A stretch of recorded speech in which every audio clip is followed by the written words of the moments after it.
The gym echoed with the usual sounds of sneakers screeching and laughter bouncing off the polished floors, but none of it reached Ava's ears. It was her first week at Ridgeway High, and she already knew what it felt like to be invisible, or worse, targeted. She kept her gaze low, clutching her gym bag, praying no one would notice the new girl who still hadn't made a single friend.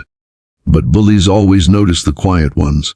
Ava transferred mid-semester after her father, a SWAT team commander, was relocated. She had moved 5 times in the last 8 years, and every time, it was the same new school, new walls, and the same cold stares. She didn't mind being alone.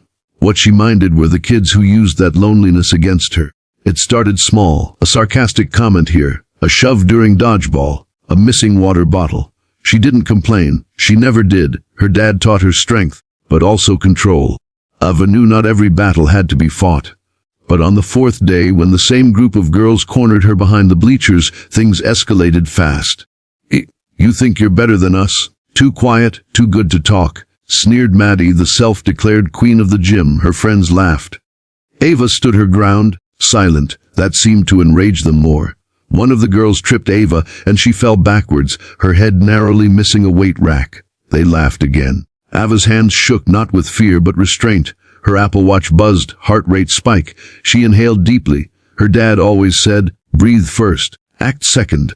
The next gym class, the plan was already in motion. While Coach Ramirez stepped out to talk with another teacher, Maddie and her crew took their chance. 2 girls distracted others with loud fake drama. The third called Ava over. As Ava approached, Maddie and another girl yanked her from behind, pulling her toward the corner storage space. Before she could react, they shoved her behind a tall pile of thick blue wrestling mats, then kicked several more over her. The crash was heavy. Ava was suddenly engulfed in darkness, foam and weight pinning her down, breath squeezed from her lungs. She screamed, but the gym was noisy. The mats muffled her voice. Her arms were pinned, her legs numb. Panic began to rise. Her Apple Watch was still on, but buried under foam, it couldn't send a distress signal manually. Then, just as she thought she might pass out, a miracle happened. Her Apple Watch, programmed with emergency contact fall detection, automatically sent her GPS location to her emergency contact. Her emergency contact? Dad. 2 miles away, Commander Raid was in the middle of a tactical training drill when his watch buzzed violently. Severe fall detected. Ava Reed, Ridgeway High Gymnasium. His heart dropped. The text wasn't a drill. Within 90 seconds, he was in a bulletproof vest, speeding through intersections with lights blazing. He radioed ahead. Within minutes, a full SWAT unit was en route to the school. Back in the gym, Ava's vision blurred. She could barely breathe. Each breath was shallower than the last. Suddenly, the gym doors burst open with a bang. Students screamed. The sound of boots thundered across the hardwood floor. "CLETC-ROM," came the voice of authority. Within seconds, the mats were being yanked away. The foam peeled back to reveal Ava's pale face, slick with sweat and dust. Her dad dropped to his knees beside her, hands trembling but gentle. "I got you," he whispered, voice breaking. "I got you, baby." The bullies were stunned into silence. Principal Harris watched in shock as handcuffs clicked around Maddie's wrists. Parents were called.